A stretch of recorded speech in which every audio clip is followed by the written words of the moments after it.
दोस्तों नमस्कार। आज का हमारा टॉपिक है G7 का 52वां शिखर सम्मेलन अभी हाल ही में फ्रांस में आयोजित हुआ है। ये टॉपिक इतना इंपॉर्टेंट है कि यहाँ से आपकी बीपीएससी प्रीलिम्स या फिर अन्य वो सभी एग्जाम में जहाँ करंट अफेयर्स के प्रश्न बनते हैं वहाँ पर सवाल देखने को मिल सकता है। वहीं दूसरी ओर मुख्य परीक्षा के दृष्टिकोण से भी ये टॉपिक काफ़ी इंपॉर्टेंट है, तो वीडियो को ध्यानपूर्वक पूरा देखिएगा। पहले हम यहाँ पर इससे संबंधित G7 क्या है, 52वां शिखर सम्मेलन कहाँ आयोजित हुआ, प्लस मेंस एग्जाम के दृष्टिकोण से एक बहुत ही शानदार प्रश्न यहाँ हम आपको करवाने वाले हैं। प्लस आपको हम ये बतलाएंगे कि इस प्रश्न का जो प्रश्न आपके समक्ष होगा उसका एक सटीक और एक प्रभावशाली आंसर आप किस प्रकार लिखेंगे। तो दोस्तों सबसे पहले G7 शिखर सम्मेलन अगर हम बात करें तो ये इसका 52वां संस्करण है। 15 से 17 जून 2026 को अभी हाल ही में ये फ्रांस के एवियन लेस बेंस में आयोजित हुआ है। ये प्रॉपर जगह भी याद रखिएगा कहाँ पर ये आयोजित हुआ है। हालांकि कुल मिला के ये दूसरी बार है जब एवियन लेस बेंस में ये G7 शिखर सम्मेलन का आयोजन हुआ, या फिर इस शहर ने दूसरी बार इस खास करके शिखर सम्मेलन की मेजबानी किया है। वो जानकारी यहाँ आपके बीच हमने रखा है। अगर हम पहली बार की बात करें तो 2003 में 29वें G8 शिखर सम्मेलन की मेजबानी किया था। अब दोस्तों 2003 और यहाँ हमने शब्द का प्रयोग किया है G8, तो थोड़ा सा कंफ्यूजन हो रहा होगा आपको कि इससे पहले अगर हम G7 की बात कर रहे हैं तो G7 लिखना चाहिए ना। यहाँ हमने G8 लिखा है, तो इसके पीछे एक रीजन है, वो चीज़ें आइए हम थोड़ा सा क्लियर कर लें।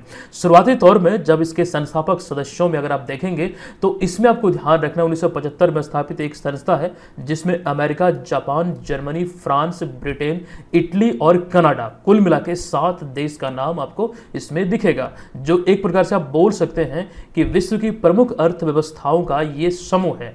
कुल मिला के बात यहां पर यह भी है कि विकसित अर्थव्यवस्थाओं का समूह बोलना, सबसे विकसित ऐसा बोलना थोड़ा सा गलत होगा। अब वो गलत कैसे होगा वो चीज़ भी यहाँ पर हम देखेंगे। फिलहाल संस्थापक सदस्य में America, Japan, Germany, France, Britain, Italy और कनाडा था, मतलब 7 देश। वहीं दूसरी ओर आपको यह ध्यान रखना है कि वर्ष 1997 में रशिया इसमें शामिल होता है, जिसके बाद इस संगठन का नाम G7 से G8 हो गया, है ना।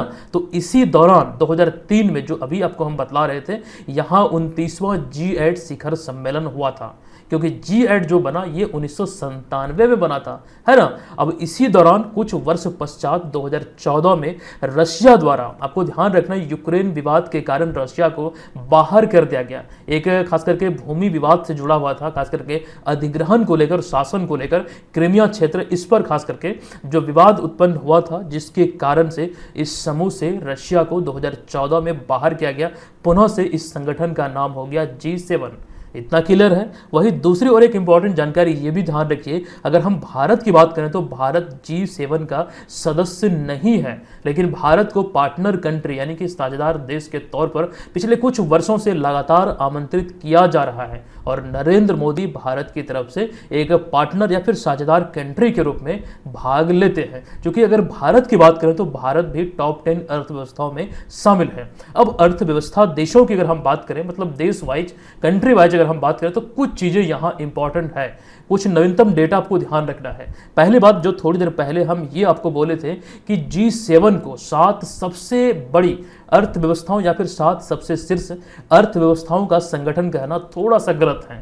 अब इसमें थोड़ा सा करेक्शन कीजिए, गलत क्यों है। अगर हम G7 को 7 बड़ी अर्थव्यवस्थाओं का देश कहें तो कुछ हद तक ये सही है, लेकिन सबसे बड़ी बोलना थोड़ा सा गलत है। इसलिए गलत है क्योंकि अगर आप इस संगठन में देखेंगे जो 7 देश हैं, इसमें चाइना नहीं है। अर्थव्यवस्थाओं में शीर्ष देशों में चाइना देखिए दूसरे स्थान पर है, तो इसमें चाइना नहीं है। दूसरी ओर भारत भी इसमें नहीं है, और 9 नंबर पे जो रशिया आपको दिख रहा है ये भी इसमें शामिल नहीं है। तो कुल मिला के टॉप 10 में ये 3 देश नहीं है, बाकी रिमेनिंग जो आप 7 देश देख रहे हैं वो इसके सदस्य हैं। तो 7 सबसे बड़ी अर्थव्यवस्था बोलना, इस पर थोड़ी सी आपत्ति महसूस होती है, तो ऐसा नहीं बोलना चाहिए। और प्रश्न एग्जाम में जो बनेंगे इस तरह के चीज़ों के बारे में, वहाँ पर आपको कन्फ्यूजन हो सकता है, तो तैयार रहिएगा। इतनी जानकारी जो हमने G7 को लेकर आपको दिया है ये आपको एग्जाम में देखने को मिल सकता है। अब इतनी जानकारी के बाद जरा एक चीज़ और मैं आपको बतला दूं, अभी अप्रैल महीने में IMF IMF की एक रिपोर्ट आती है। अभी तक जानकारी के अनुसार अप्रैल तक की बात करें तो भारत वैश्विक अर्थव्यवस्था में चौथे स्थान पर था। जापान और यूनाइटेड किंगडम को भारत पहले ही पीछे छोड़ चुका था। लेकिन IMF की रिपोर्ट अप्रैल 2026 में रिसेंटली आई है और इस रिपोर्ट में हमें यह देखने को मिलता है कि भारत चौथे से छठे स्थान पर फिसल कर आ चुका है। तो ये एक प्रश्न के रूप में पूछा जा सकता है, ये चीज आप लोग ध्यान रखिएगा। अब यहां पर हम बढ़ते हैं आगे। एक जो महत्वपूर्ण प्रश्न अभी आपको हम करवाने वाले हैं इस टॉपिक से संबंधित, क्योंकि इन दिनों ये खबरों में रहा है, एग्जाम में सवाल एराइज हो सकते हैं। देखिए सवाल आपको दिख रहा है, ये सवाल यहां पर यह कहता है कि 52वां G7 शिखर सम्मेलन 2026 के संदर्भ में वैश्विक शासन में G7 की भूमिका का मूल्यांकन कीजिए। साथ ही भारत के लिए G7 मंच के महत्व तथा इससे प्राप्त होने वाले संभावित लाभों का विश्लेषण कीजिए। अब इस प्रश्न का एक सटीक और प्रभावशाली आंसर किस प्रकार होना चाहिए वो हम आपके बीच प्रस्तुत करेंगे।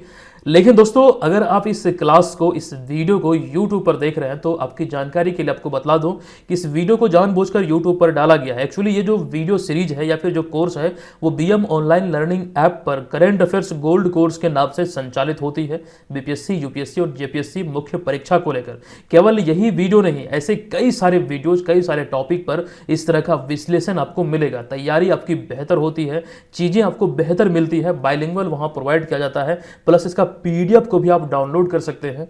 अगर आप BPSC, JPSC, UPSC आदि एग्जाम की प्रिपरेशन में लगे हैं तो आप इस कोर्स को, करेंट अफेयर्स गोल्ड कोर्स का जो कोर्स है, आप उसे एप्लीकेशन से ले सकते हैं। दूसरा सबसे बड़ा फायदा यहाँ आपको ये मिलता है कि प्रीलिम्स को लेकर जो हमारी एक विजेता बैच संचालित हो रही है वो आपको इसमें पूरा का पूरा 100% कवरेज मिल जाता है। मतलब एक ही कोर्स में कंप्लीट प्रिपरेशन आप कर सकते हैं। तो इतनी बातों को ध्यान रखिए। जो लोग इच्छुक हैं एप्लीकेशन पे जाके करेंट अफेयर्स गोल्ड कोर्स को परचेज कर सकते हैं, ले सकते हैं। अब यहाँ पर हम आगे बढ़ेंगे, आप किस प्रकार आंसर सटीक और प्रभावशाली लिखेंगे। आइए सबसे पहले हम यहाँ थोड़ी सी जिस भी टॉपिक पर हम चर्चा कर रहे हैं या फिर जिस भी टॉपिक पर आधारित ये प्रश्न है उसके बारे में यहाँ हमें पहले इसकी भूमिका को लिखना है। तो इसकी शुरुआत हम कुछ इस प्रकार करेंगे कि वैश्वीकरण, तकनीकी परिवर्तन, जलवायु संकट तथा भू राजनीतिक प्रतिस्पर्धा के वर्तमान दौर में वैश्विक चुनौतियों के समाधान हेतु प्रभावी अंतर्राष्ट्रीय सहयोग की आवश्यकता पहले से या फिर पहले की तुलना में अधिक बढ़ गई है। इसी संदर्भ में 15 से 17 जून 2026 के दौरान फ्रांस के एवियन ले बेंस या फिर एवियन लेस बेंस, ये दोनों आप लिख सकते हैं, यहाँ पर आयोजित 52वां G7 शिखर सम्मेलन जो है एक विशेष महत्व रखता है। इस सम्मेलन की अध्यक्षता फ्रांस के राष्ट्रपति इमैनुएल मैक्रोन ने की। सम्मेलन का जो मुख्य फोकस रहा ये आर्थिक स्थिरता, कृत्रिम बुद्धिमत्ता अर्थात आर्टिफिशियल इंटेलिजेंस यानी कि AI, जलवायु परिवर्तन, वैश्विक सुरक्षा और अंतर्राष्ट्रीय सहयोग को मजबूत बनाने पर रहा। मतलब जो मुख्य फोकस रहा, जो उद्देश्य रहा, उसके बारे में यहाँ पर आपको लिखना है। क्योंकि यहाँ पर आप ये ध्यान दीजिए प्रश्न हमसे क्या कह रहा है कि G7 शिखर सम्मेलन के संदर्भ में वैश्विक शासन में G7 की भूमिका का मूल्यांकन कीजिए। तो उसी अकॉर्डिंग यहाँ हमने जो इसकी भूमिका है वो आपके समक्ष रखा है।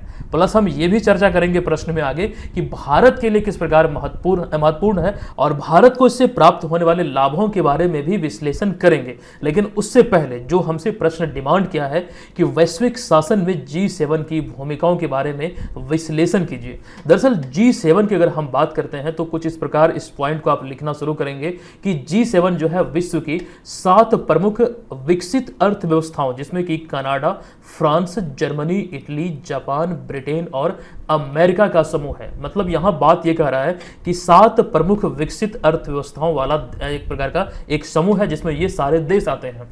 वर्ष 1975 में 1975 में स्थापित यह मंच वैश्विक आर्थिक एवं राजनीतिक मुद्दों पर नीति निर्माण एवं समन्वय का महत्वपूर्ण माध्यम रहा है एक लंबे समय से।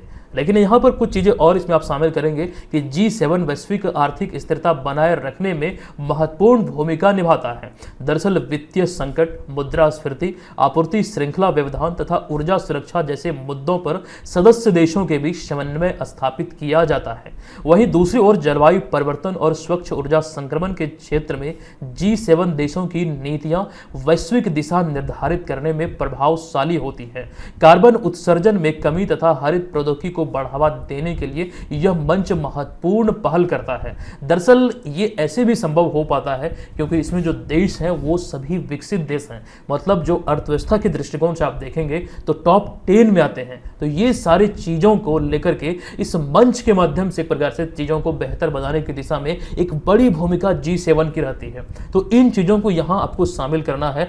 बेसिकली जो प्रश्न हमसे डिमांड कर रहा है क्लियर है, वैश्विक शासन में G7 की भूमिका के बारे में अगर पूछा जाए तो यहाँ हमने जो की पॉइंट है आपके बीच रखा है, लेकिन अगर यहाँ आपसे इसी के बारे में पूर्ण रूप से विश्लेषण मांग रहा है तो इसमें अपने शब्दों का सही इस्तेमाल करते हुए एक और बेहतरीन तरीके से आंसर को एक बड़ा बनाते हुए लिख पाएंगे। प्रश्न का जो आंसर है वो छोटा नहीं है, लगभग 350 शब्द इसमें हमने प्रयोग में लाया है, मतलब लगभग 350 शब्दों में ये आंसर हमने लिखा है। वहीं दूसरी ओर आपको ये इसमें लिखना है, मतलब जो पॉइंट हम यहाँ पर लेकर चल रहे थे इसी पॉइंट को हम कंटिन्यू करेंगे। इसमें आगे 2 और पॉइंट है जैसे कि कृत्रिम बुद्धिमत्ता अर्थात आर्टिफिशियल इंटेलिजेंस, साइबर सुरक्षा तथा डिजिटल शासन जैसे उभरते क्षेत्रों में वैश्विक मानकों के निर्माण में भी G7 की भूमिका बढ़ती जा रही है।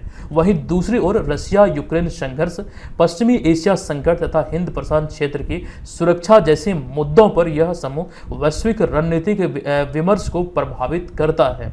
बेसिकली यहाँ इन सारे चीज़ों को अपने आंसर में आप शामिल करेंगे, जो खास करके G7 की भूमिका के बारे में खास करके वैश्विक शासन की ओर इंगित करते हुए यहाँ हमें प्रश्न में पूछा गया है ना। इतनी बातें यहाँ शामिल करते हुए आगे आइएगा, भारत के लिए इसका क्या महत्व है एक्चुअली में, वो चीजें यहां आपको अब लिखना है। यद्यपि भारत G7 का सदस्य तो नहीं है, लेकिन फिर भी प्रमुख उभरती अर्थव्यवस्था और वैश्विक दक्षिण यानी कि ग्लोबल साउथ के प्रतिनिधि के रूप में उसे नियमित रूप से आमंत्रित किया जाता है। दरअसल 2026 के सम्मेलन में प्रधानमंत्री नरेंद्र मोदी की भागीदारी भारत के बढ़ते वैश्विक महत्व को दर्शाती है। तो यहाँ पर इन चीज़ों को शामिल कीजिएगा। मैंने अभी आपको बतलाया था कि G7 का सदस्य नहीं है, एक खास करके साझेदार देश के रूप में, पार्टनर कंट्री के रूप में भारत इसमें शामिल होता है। दरअसल नरेंद्र मोदी इसमें कई वर्षों से देखने को हमें मिल रहा है कि यहाँ शामिल होते हैं कई सारे संगठन में जिसके भारत सदस्य नहीं भी हैं, फिर भी तो ये चीजें हम आपको पढ़ाते आए हैं। अब यहाँ पर जरा गौर कीजिएगा, प्रश्न में हमसे ये भी डिमांड किया था कि भारत के लिए यह मंच किस दृष्टि से महत्वपूर्ण है, इस पर चर्चा कीजिए। तो इसे हम पॉइंट वाइज आपके समक्ष रखे हैं, ध्यान से देखिए और आपको भी इसी प्रकार से आंसर शीट में लिखना है। अगर एग्जाम में सवाल बने तो पॉइंट वाइज लिखने से आंसर जो लिखते हैं थोड़ा सा आकर्षक दिखता है, नंबर अधिक मिलेगा आपको। इससे यहाँ पर पहला पॉइंट लिखेंगे, इससे भारत को विकसित देशों में शीर्ष नेतृत्व के साथ सीधे संवाद करने का अवसर मिलता है। एक सबसे अच्छा जो पॉइंट है भारत के दृष्टिकोण से, आप इसको शामिल कर दीजिएगा। वहीं दूसरी ओर आपको यह लिखना है कि निवेश, व्यापार, तकनीकी सहयोग और आपूर्ति श्रृंखला यानी कि सप्लाई चेन विद्युतीकरण जैसे क्षेत्रों में साझेदारी को बढ़ावा मिलता है। तीसरा पॉइंट आप यहां जो लिखेंगे, जलवायु परिवर्तन, वित्त, ऊर्जा सुरक्षा, डिजिटल सार्वजनिक अवसंरचना तथा विकासशील देशों की चिंताओं को वैश्विक मंच पर प्रभावी ढंग से रख सकता है। भारत के संदर्भ में भारत रख सकता है, मौका है भारत के पास ऐसे यहाँ पर मंच पर इसे खास करके चीज़ों को रखने का। तो ये भारत के लिए कई मामले में महत्वपूर्ण है। दूसरी ओर अगला पॉइंट आप लिखेंगे, AI अर्थात आर्टिफिशियल इंटेलिजेंस, उसके बाद नवाचार अर्थात इनोवेशन और उन्नत प्रौद्योगिकी यानी कि यहाँ हम बात कर रहे हैं एडवांस टेक्नोलॉजी की। ऐसे क्षेत्रों में सहयोग से भारत की विकास यात्रा को प्रगति मिल सकती है। तो ये कुछ ऐसी चीजें हैं भारत के दृष्टिकोण से कहीं ना कहीं भारत के लिए फायदेमंद है। तो यहाँ हमने इसको लिखा है। आप चाहें तो इसमें शब्दों की सीमा को और बढ़ा सकते हैं, कुछ और चीजों को इसमें शामिल करते हुए आंसर को और बेहतर बना सकते हैं। अब यहाँ पर हम चलते हैं इसके निष्कर्ष पर, जो कंक्लूजन हमको लिखना है। तो निष्कर्षतः G7 जो है आज भी वैश्विक आर्थिक एवं राजनीतिक व्यवस्था को प्रभावित करने वाला एक महत्वपूर्ण मंच है। भारत की बढ़ती आर्थिक, सामरिक और कूटनीति भूमिका को देखते हुए G7 के साथ उसका सहयोग न केवल राष्ट्रीय हितों की पूर्ति करता है बल्कि अधिक समावेशी, संतुलित और बहुध्रुवीय वैश्विक व्यवस्था के निर्माण में भी योगदान देता है। इसलिए भारत की सक्रिय भागीदारी वैश्विक शासन में भी उसकी बढ़ती भूमिका का प्रतीक है। जिस प्रकार से भारत को यहाँ आमंत्रित किया जाता है तो कहीं ना कहीं भारत की दृष्टिकोण से भी ये चीजें हम देख सकते हैं। वैश्विक शासन में भारत की थोड़ी बहुत ही भूमिका सही, लेकिन वो चीज़ों को हम देख सकते हैं। तो आपको भी कंक्लूजन इसी प्रकार से लिखना है। दोस्तों ये तो टॉपिक यहाँ समाप्त होता है, प्लस एक प्रश्न भी हमने अच्छे से आपको करवाया है। आप प्रैक्टिस कीजिए, जो लोग मुख्य परीक्षा की प्रिपरेशन में हैं, तैयारी आपकी बेहतर होगी, आप डिजर्व करेंगे तो सिलेक्शन आपका जरूर होगा। करंट अफेयर्स की जिम्मेदारी इस कोर्स के माध्यम से हमारी है, वो चीज़ें बखूबी हम पूरा करेंगे अगले बीपीएससी मेंस एग्जाम में, इसलिए तो कोर्स शुरू किया गया है। और दोस्तों अगर आप भी मुख्य परीक्षा की प्रिपरेशन में लगे हैं, विशेष रूप से अगर बीपीएससी, जेपीएससी, यूपीएससी की, तो करंट अफेयर्स का यही गोल्ड कोर्स है जो आपको परचेज करना है ना। ये आपको कहाँ मिलेगा? तो बीएम ऑनलाइन लर्निंग ऐप पर। चलिए, इस कोर्स में एक और जानकारी हमने आपको दिया था कि प्रीलिम्स का कोर्स अतिरिक्त रूप में आपको मिलता है। धन्यवाद, मिलते हैं नेक्स्ट वीडियो में नेक्स्ट टॉपिक के साथ एप्लीकेशन पे, है ना। चलिए, धन्यवाद, जय हिंद।